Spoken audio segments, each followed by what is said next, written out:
All right, then, let me move next door to Candido Camero, who swung my generation. We grew up making all these discoveries of rhythm that you and several other of the Cuban percussionists who came over with you put before us. I've always said that no country in the world understands rhythm like Cuba does. There's nothing like it.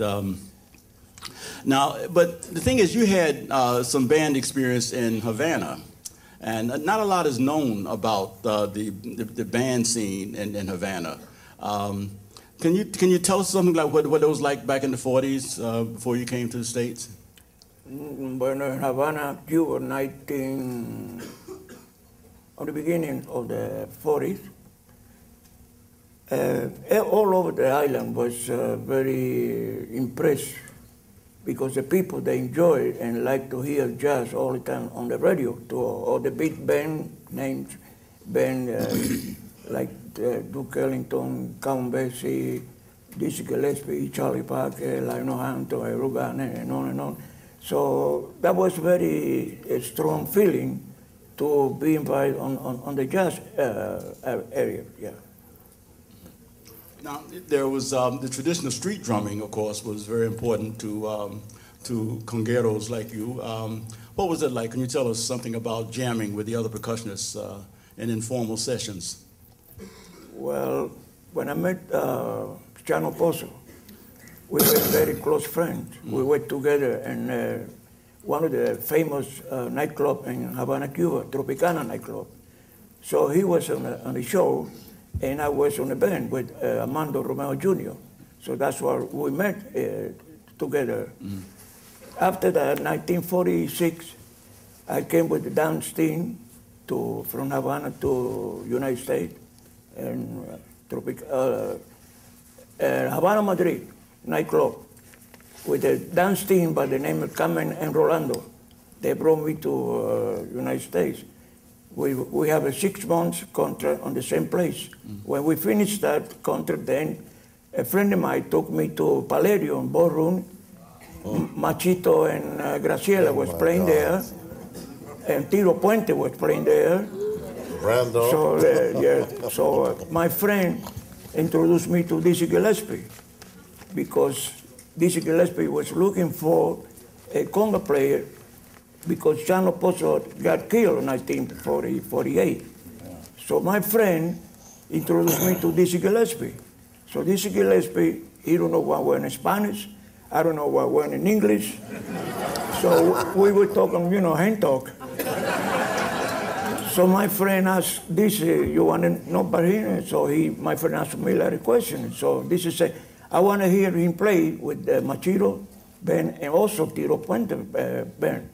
So when he heard me play, so I said, I like the way you play Latin music. Can you play jazz? I said, I never play jazz. I like jazz, but I can try. So then this asked my friend, tell him to come with me to the Downbeat Club. Dr. Billy Taylor was playing there that time. So this, my friend told this, you would like to hear him play with Dr. Billy Taylor? So Billy Taylor said yes. So I played one set with Dr. Billy Taylor, and then this is, I like the way you play jazz. You have the feeling for jazz. It's a different feeling to play Latin. So after that, this is, okay, you go. He told my friend that he wanted me to go with him to the next day after he heard me play. But his Spanish was so funny, only thing I understand was mañana. That's me next day. Tomorrow. So next day, I went back to the Downbeat Club, because that's the only thing I understand, mañana. I went back to the Downbeat Club, and they signed me for a year and a half. I was supposed to sign 1 week with options. Every week I had to sign a contract for 1 year and a half, every week.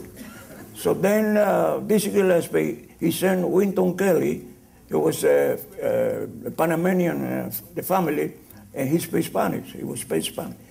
So Winton asked me, you're supposed to go up with us today. What happened? I said, this is a mañana, so I came here today. So I stayed there 1 year, I stayed there a year and a half. And this is, okay, when you finish here, then you go with me on the road. And that's exactly what happened. But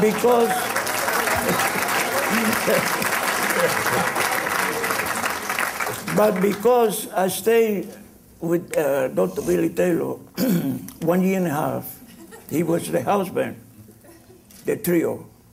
So I had the opportunity and the privilege to play with everybody on the jazz field.